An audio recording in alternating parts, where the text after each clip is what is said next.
नमस्ते प्यारे बच्चों, स्वागत है आपका रामरूप शर्मा चैनल पर और मैं हूं रामरूप शर्मा। और आज मैं आपको बच्चों क्लास 12th का मैथमेटिक्स के पार्ट 2 से इंटीग्रेशन का बहुत इंपॉर्टेंट एक्सरसाइज कराने वाला हूं। और ये एक्सरसाइज बहुत ज़्यादा इंपॉर्टेंट है और बहुत ज़्यादा इजी है ना। कई सारे बच्चे हैं जो इस एक्सरसाइज के फ्रंट पेज को देखकर यानी कि इन प्रॉपर्टीज को देखकर डर जाते हैं। वो सोचते हैं कि इतने सारे फॉर्मूले कौन याद करेगा, भूल गए तो क्या होगा। ठीक है ना। लेकिन मैं आपको बता दूं कि ये जो आपकी एक्सरसाइज है और इसमें जो ये प्रॉपर्टीज दी हुई हैं, इन्हीं की वजह से ये एक्सरसाइज बहुत इजी हो जाती है। सोचिए, ये टूल्स है आपके पास में, यानी कि इतने सारे इंस्ट्रूमेंट हैं जिससे आप किसी भी चीज को बहुत आसानी से सॉल्व कर सकते हैं। पहले मैं इन प्रॉपर्टीज को बता देता हूं डेफिनेट इंटीग्रल की। सबसे पहली प्रॉपर्टी है कि integration of F X A to B D x जो होगा उसको A to B F T D T भी लिख सकते हैं, यानी कि किसी भी फंक्शन में हम इसे लिख सकते हैं। दूसरी जो प्रॉपर्टी है उसे आप ध्यान से समझ लीजिएगा कि integration of F x D x A to b को हम लिख सकते हैं integration of b to A F x D x. यानी कि अगर हम अपर लिमिट और लोअर लिमिट को चेंज करें तो नेगेटिव साइन आपका बाहर आ जाएगा। और इसी को ही बच्चे हम इस तरीके से किसी पर्टिकुलर केस में लिख सकते हैं और उसकी वैल्यू सीधी सीधी जीरो होती है कि integration of a to A F x D x जो होता है वो ऑलवेज जीरो के इक्वल होता है। तो इस वजह से मैं आपको बता दूं कि इस एक्सरसाइज से एक नंबर का क्वेश्चन आना निश्चित रूप से जरूरी है, 100% आएगा। और एक क्वेश्चन आपका 3 मार्क में भी आ सकता है। सारी एक्सरसाइज आज मैं कराने वाला हूं, तो आप मेरे साथ में पेन कॉपी लेके बैठिएगा और वीडियो को लाइक करके शेयर जरूर करिएगा। और तीसरी जो प्रॉपर्टी है बच्चे, सेकंड जो प्रॉपर्टी है आपकी, वो बता देता हूं कि integration of F x D x जो होगा, यानी कि इस लिमिट को हम तोड़ भी सकते हैं A to C F x D X और C to B F x D X में भी चेंज कर सकते हैं। ये जो आपकी प्रॉपर्टी है ये बहुत ज्यादा काम आती है। आपको कुछ भी नहीं करना है, अपने क्वेश्चन को किसी न किसी प्रॉपर्टी के अंदर लाना है और वो आ जाएगा क्वेश्चन। ठीक है ना। बस आपको पहचानना है कि कौन सी प्रॉपर्टी लगाने से हमारा क्वेश्चन आसान हो जाएगा। F x D x A to b को हम लिख सकते हैं एफ दोनों लिमिट का सम माइनस एक्स और डी एक्स, यानी कि दोनों की वैल्यू सेम होती है। और सबसे ज्यादा जो यूज होती है इंपॉर्टेंट प्रॉपर्टी वो है आपका integration of zero to A F x D x is equal to integration of zero to A f a minus x dx. Note for P4 is a particular case of P3। तो आप देख रहे होंगे कि ये एक ही case है, ये A to B है और ये 0 to A है, ये जरूर ध्यान रखिएगा। चलिए अब मैं चलता हूं आपके लिए अगली प्रॉपर्टी पर। और नेक्स्ट जो प्रॉपर्टी है वो है कि integration of 0 to 2A f x D x को लिखा जा सकता है integration of 0 to A f x D x plus integration of 0 to A 2A minus x और dx। सेवंथ जो प्रॉपर्टी है वो है आपकी बच्चों के integration of 0 to 2A f x D x is equal to 2 into integration of 0 to A f x dx। और यहाँ पर F two A minus X F X के इक्वल होता है, इस बात का आप जरूर ध्यान रखिएगा। अगली जो प्रॉपर्टी है बच्चों जो बहुत ज्यादा काम आती है, इस प्रॉपर्टी से 1 मार्क का क्वेश्चन आने वाला है, तो वो है integration of minus A to A F x D x जो होता है वो इक्वल होता है 2 of integration of 0 to A F x D X even function के लिए। और यहाँ पर जो है ये आपका A to A minus X F X के इक्वल है, तो ये 0 के इक्वल होगा। और अगर 2a minus x minus F X के इक्वल है तो फिर ये पूरे के पूरे इंटीग्रेशन की जो वैल्यू है वो 0 आ जाएगी। आपको ध्यान रखना होगा, आपको कुछ भी नहीं करना है, अपने क्वेश्चन को किसी ना किसी प्रॉपर्टी की हेल्प से चेंज करके उसे हमें अपने क्वेश्चन में लेके आना है, जो क्वेश्चन बहुत आसान हो जाएगा। चलिए मैं अब फटाफट से आपको क्वेश्चन करा देता हूं। एक्सरसाइज पर आ जाते हैं बच्चों। और जो हमारी एक्सरसाइज है वो है जल्दी से जल्दी मैं आपके लिए बता देता हूँ। ब्लैक पीडीएफ में लेके आ जाता हूँ और फटाफट से आपका जो फेवरेट कलर है यानी कि उस कलर से आपको क्वेश्चन नंबर 1 करता हूँ। एक्सरसाइज मैं यहाँ पर कर रहा हूँ आपका 7.11 और 7.11 इसलिए क्योंकि आपका जो बोर्ड एग्जाम है उसमें जो आपके क्वेश्चंस हैं वो एनसीईआरटी से ही बहुत सारे आने वाले हैं। पहला जो क्वेश्चन है बच्चों वो है इंटीग्रेशन ऑफ 0 to π/2, है ना। Integration of 0 to π/2 cos square of X और dx, ये आपका पहला क्वेश्चन है। बहुत ही आसान क्वेश्चन हो जाएगा। केवल क्वेश्चन को देखकर आपको समझना है कि कौन सी वाली प्रॉपर्टी है जो इसमें काम आने वाली है और कौन सी प्रॉपर्टी से हमारा क्वेश्चन फटाफट से यहाँ पर जल्दी से खत्म हो जाएगा, जल्दी से सॉल्व हो जाएगा। तो आप देख रहे होंगे कॉस स्क्वायर एक्स है, और सोच के देखिए अगर आपका साइन स्क्वायर एक्स और हो जाए तो फिर आपका क्वेश्चन बहुत आसान हो जाएगा। इसको आप सबसे पहले आई के इक्वल मान लीजिएगा, इसको इक्वेशन नंबर 1 दे दीजिएगा। अब आप इसमें दूसरी प्रॉपर्टी आप लगा दीजिए, और जो दूसरी प्रॉपर्टी है प्रॉपर्टी नंबर 4, है ना, यानी कि I is equal to integration of 0 to π/2, और इसको आप लिख दीजिए कॉस स्क्वायर π/2 माइनस एक्स, जो हमने अभी प्रॉपर्टी आपको बताई थी कि a+b-x भी हम इसे लिख सकते हैं। अब 10th क्लास में ही आपने पढ़ लिया होगा कि 0 to π/2 और cos 90 माइनस थीटा जो होता है π/2 माइनस एक्स जो होता है वो साइन स्क्वायर एक्स के इक्वल हो जाएगा, और ये dx आपका रहेगा ही रहेगा, और ये आपका इक्वेशन नंबर हो जाएगा 2। अगर हम इक्वेशन 1 और इक्वेशन को 2 को ऐड कर देते हैं, एडिंग 1 एंड 2, तो आप देखेंगे कि i और i जो है वो 2i के इक्वल हो जाएगा, और यहाँ पर आपका आ जाएगा इंटीग्रेशन ऑफ 0 to π/2, और ये होगा आपका कॉस स्क्वायर एक्स, और प्लस होगा आपका साइन स्क्वायर एक्स, और dx लिखना बिल्कुल भी आप लोग मत भूलिएगा बच्चों, ठीक है। तो अब आप क्वेश्चन को समझ गए होंगे, और sine square x plus cos square x जो है आपका वो 1 के इक्वल होता है, यानी कि 0 to π/2, और ये 1 ऑफ dx, 1 का इंटीग्रेशन करना आपके लिए बहुत आसान होगा। ध्यान रखिएगा 2i को i बिल्कुल भी मत लिख दीजिएगा। तो 1 का जो इंटीग्रेशन है वो आपका हो जाएगा x, और लिमिट आपका आ जाएगा 0 to π/2, लिमिट लगानी आपको आती होगी। तो 2i इज इक्वल टू हो जाएगा आपका π/2, यानी कि i की जो वैल्यू है वो π/4 हो जाएगी, यानी कि फाइनली हम इस डिसीजन पर आ गए कि 0 to π/2 और cos स्क्वायर x जो है dx जो है वो किसके इक्वल होता है, π/4 के इक्वल होता है। मुझे पूरी उम्मीद है कि आपको अच्छे तरीके से ये समझ आया होगा। बहुत आसान एक्सरसाइज है, जो प्रॉपर्टीज है उनका यूज करना आपको केवल आना चाहिए।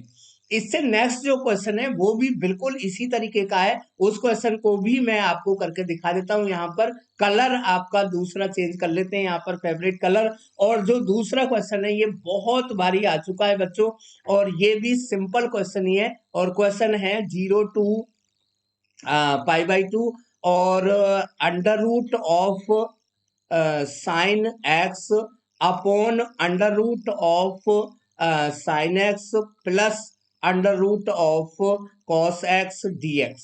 तो ये क्वेश्चन है, क्वेश्चन को नोट कर लीजिएगा। अभी मैं प्रॉपर्टी की हेल्प से इस क्वेश्चन को सॉल्व कराता हूं।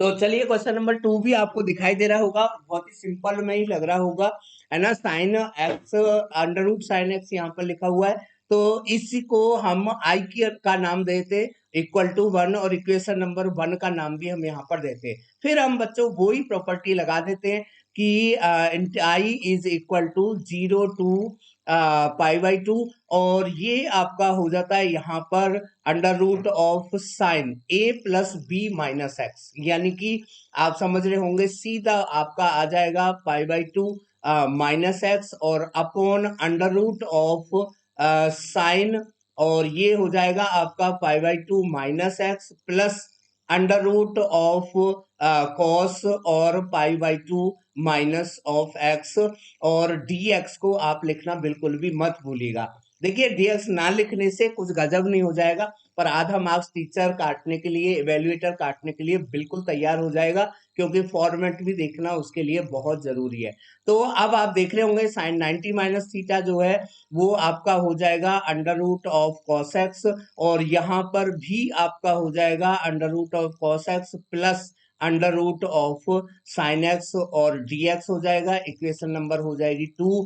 और फिर सेम तरीके से अगर हम इक्वेशन नंबर 1 और इक्वेशन नंबर 2 को ऐड कर देते हैं तो i और i आपका हो जाएगा 2i, और ये हो जाएगा integration of 0 to pi by two, और under root of sine x plus under root of cos X upon under root of sine x और plus under root of cos x और dx। अगर बच्चों ध्यान रखिएगा कि आपका जो क्वेश्चन है अगर 2 मार्क में है ये क्वेश्चन, या आपका क्वेश्चन 1 मार्क में भी है, लेकिन आपको पता है कि वो आपका जो क्वेश्चन है एमसीक्यू में नहीं है, तो आपको इस प्रॉपर्टी को लिखना बिल्कुल भी मत भूलिएगा कि भी हमने जो प्रॉपर्टी यूज की है वो है integration of 0 to a f x D x is equal to integration of 0 to a f a minus x और dx। ये तभी है जब 0 टू a हो, और अगर a टू b है तो a प्लस बी माइनस एक्स dx हो जाएगा। तो इस प्रॉपर्टी को लिखना मत भूलिएगा।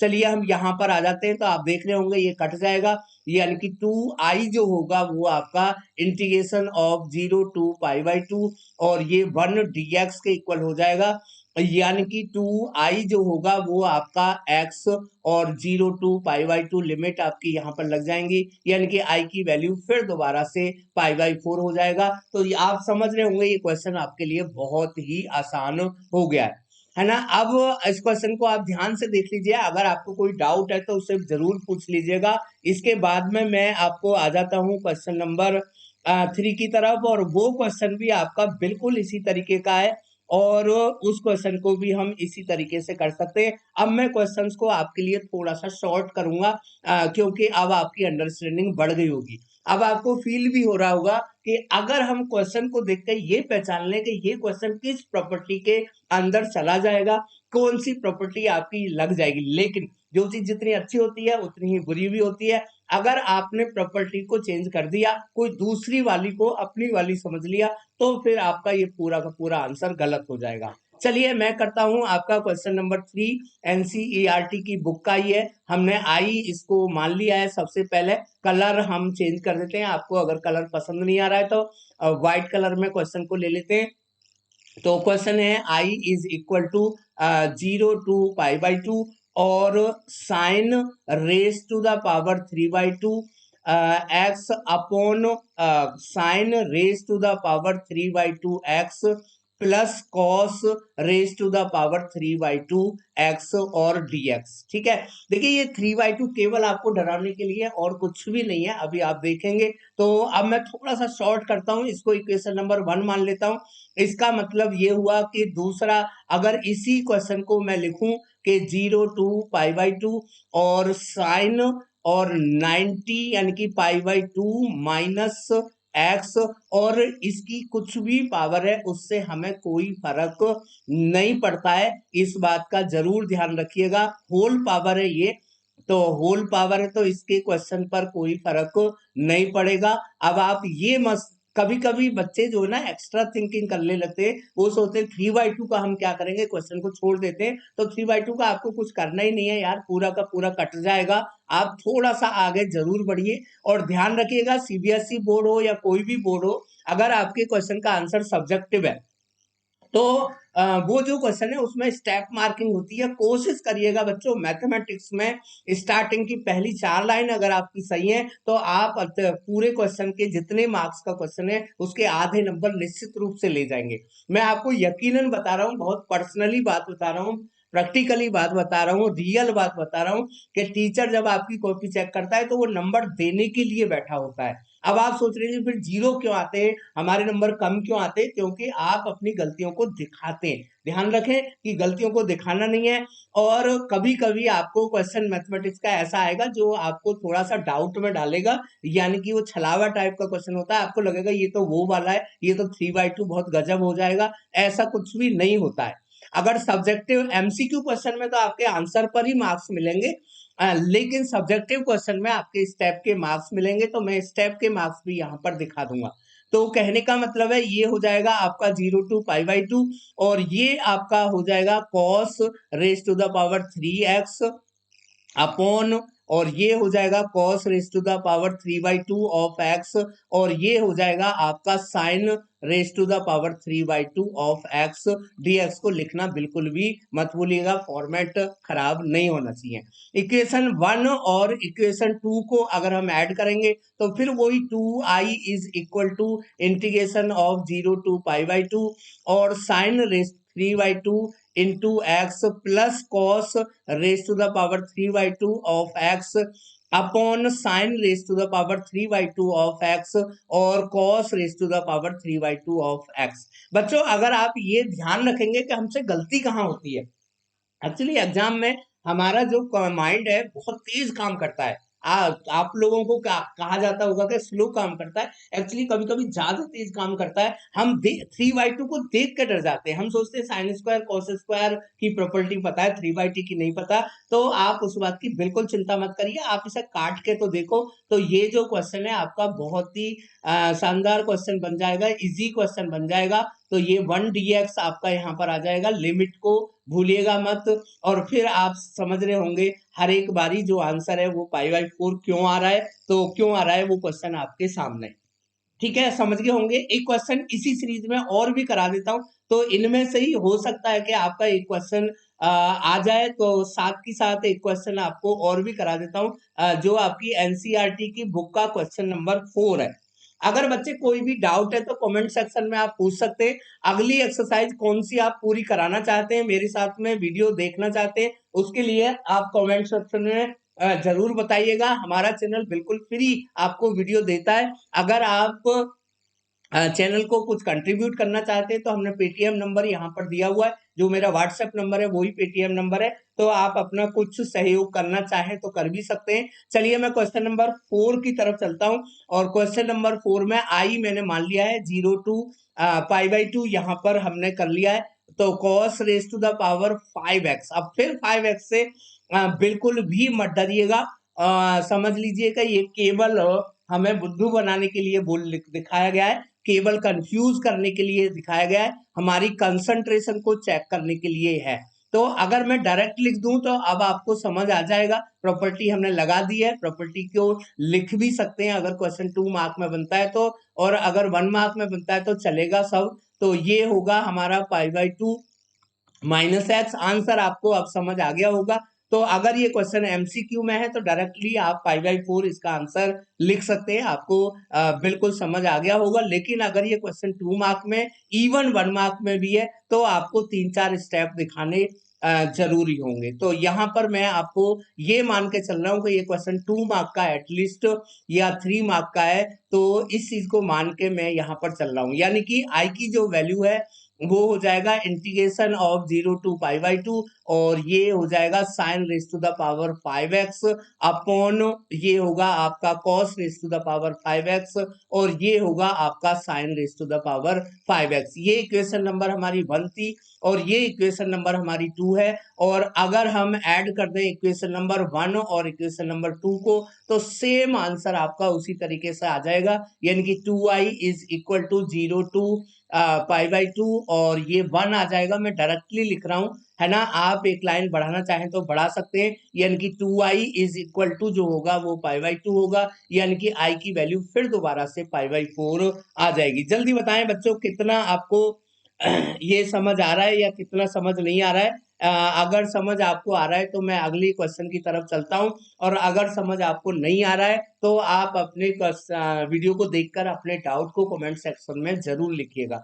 मुझे पूरी उम्मीद है कि आपको समझ आएगा। एक्सरसाइज में भी है, एग्जाम्पल में भी है, और एक ही प्रॉपर्टी का हमने बार बार यूज किया है। और प्रॉपर्टी का जितना यूज करोगे प्रॉपर्टी ऑटोमेटिकली आपको समझ आएगी।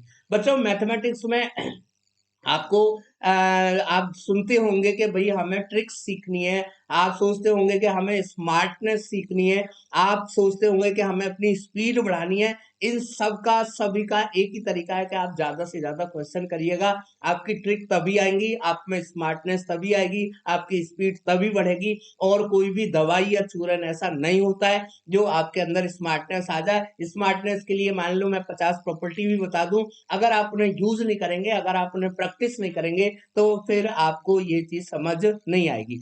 मुझे पूरी उम्मीद है कि ये वीडियो आपको जरूर समझ आएगी। बचे हुए क्वेश्चन को हम अगली वीडियो में लेकर आ रहे हैं, और ध्यान रखिएगा एक टाइप के ही क्वेश्चन एक टाइम पर 3-4 जरूर करें। मैथमेटिक्स का क्वेश्चन तभी एग्जाम में परफॉर्म होता है। तो thank you so much watching करने के लिए वीडियो को। Bye everyone, bye.